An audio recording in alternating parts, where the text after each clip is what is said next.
The Conscience of a Conservative by Barry Goldwater. Narrated by Johnny Heller.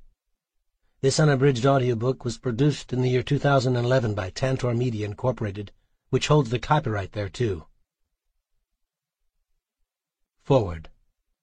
This book is not written with the idea of adding to or improving on the conservative philosophy, or of bringing it up to date. The ancient and tested truths that guided our republic through its early days will do equally well for us. The challenge to conservatives today is quite simply to demonstrate the bearing of a proven philosophy on the problems of our own time. I should explain the considerations that led me to join in this effort. I'm a politician, a United States Senator. As such, I have had an opportunity to learn something about the political instincts of the American people. I've crossed the length and breadth of this great land hundreds of times and talked with tens of thousands of people, with Democrats and Republicans, with farmers and laborers and businessmen. I find that America is fundamentally a conservative nation. The preponderant judgment of the American people, especially of the young people, is that the radical or liberal approach has not worked and is not working.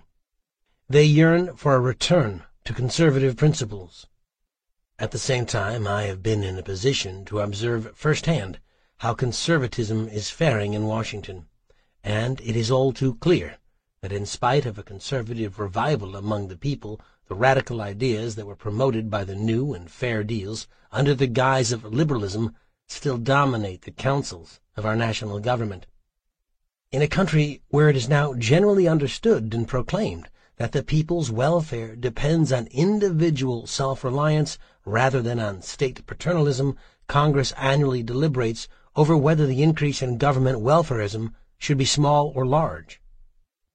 In a country where it is now generally understood and proclaimed that the federal government spends too much, Congress annually deliberates over whether to raise the federal budget by a few $1 billion or by many billion. In a country where it is now generally understood and proclaimed that individual liberty depends on decentralized government, Congress annually deliberates over whether vigorous or halting steps should be taken to bring state government into line with federal policy. In a country where it is now generally understood and proclaimed that communism is an enemy bound to destroy us, Congress annually deliberates over means of coexisting with the Soviet Union. And so the question arises, why have American people been unable to translate their views into appropriate political action? Why should the nation's underlying allegiance to conservative principles have failed to produce corresponding deeds in Washington? Sample complete. Ready to continue?